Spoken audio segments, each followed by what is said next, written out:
Syairan ia diserat tentang indung anu hebat, anu terus diriweuhan, sabarna taya bandingan. Dimandian, diwedakan, dihuapan, diinuman, disimbutan, dikekepan, mun ateuleun digaroan, komo mun anak teu damang, indung menikeun hariwang, hate indung henteu tenang, mun anakna acan damang. Ta indung teh kanyaana, ka anak taya batasna, sampai anak dewasana, indung telengitnya ana, indung terus ngadoana, ngadoakeun ka anakna, sangkan salamat anakna di dunia jeung akhiratna.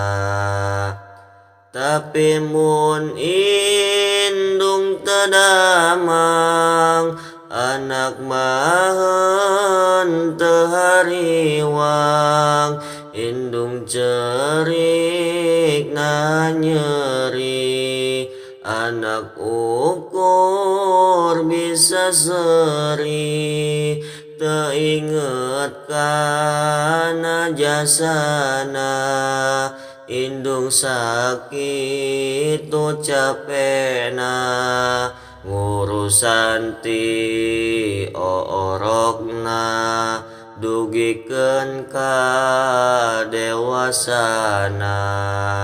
Wahai anak sing barisa, ka indungmu langkeun jasa, karna Allah nyariosna tina kitab Al-Qur'ana, mana indung dibungakeun, hirup indung disenangkeun, cukup pas orok nyusahkeun, dewasa sing ngabagjakeun.